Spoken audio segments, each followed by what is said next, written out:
After finishing high school, many students in Israel attend a year at a mechina before going to the army. Mechina is a year-long program that prepares them for their army service ahead. Aryeh Eldad teaches in a mechina. His job is to deepen the students' appreciation for the Jewish people, for the land of Israel, and for their heritage as Jews. One of the places he always takes students to visit is the military cemetery at Har Herzl. They see there the graves that are arranged with the years of the major battles, the Yom Kippur War, the Six-Day War, and of course the War of Independence in 1948. One year, as the students were walking around the cemetery in the graves of the War of Independence of 1948, they noticed that one of the graves didn't have a name. Instead, it was inscribed with the simple word Almoni, which is Hebrew for anonymous or John Doe. The students turned to Aryeh and they asked, "Why is there no name on this grave?" Aryeh looked at them and he said, "Let me tell you the story of that soldier." In 1948, there were many Jews who came straight off the boats and were drafted immediately into the army. This soldier was a Holocaust survivor. He came all by himself to the docks in the land of Israel and was drafted immediately before they'd even had a time to take down his name and paperwork. Tragically, the very first battle that he fought in, he lost his life, and together with his entire platoon, him and 69 other soldiers were killed. At the end of the battle, when they recovered the bodies, they realized that they didn't even know this soldier's name. He hadn't arrived with any family whatsoever, and the only people that may have known who he was, his fellow soldiers, had all been killed.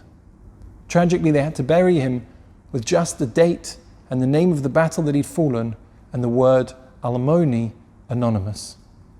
The students looked at Aryeh and they said, "But who says Kaddish on the yahrzeit? Who lights a candle for him? Who gives charity in his memory?" And Aryeh shrugged his shoulders. He said, "We come to visit, but that's about it. There is no family." They continued walking around the cemetery and they didn't think much more of it. About a year later, Aryeh got a phone call from a former student of his. He introduced himself and he said that he was on that tour of the Herzl cemetery the previous year. He said, "Aryeh, do you remember that soldier, Almoni, the anonymous one?" Aryeh said, "Of course, I remember him. I take students there every year." He said, "Aryeh, we found his family." Aryeh said, "What do you mean you found his family? 70 years later, how?" He said, "Aryeh, tomorrow is the yahrzeit. Come and join the family at the grave tomorrow afternoon." So of course, the next afternoon, Aryeh went, intrigued, to meet this soldier's family. He arrives at the grave and he sees, standing around the grave, is the entire class of students that he'd taken there the previous year, saying Kaddish. They look up at him and they say, "Aryeh, we are his family."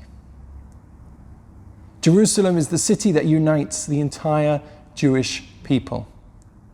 And perhaps this year, when we have lost temporarily the privilege of being able to visit Israel, to being able to go to the Kotel, to go to Jerusalem, it's an opportunity for us to reflect upon the sacrifice that so many people made. And we can use this Yom Yerushalayim to appreciate the gift of Jerusalem that we have in our generation. This week is Parshat Bamidbar, and one of the main parts of the Sedra is the count that takes place of the entire Jewish people. Chazal tell us that Bamidbar is always read before the festival of Shavuot.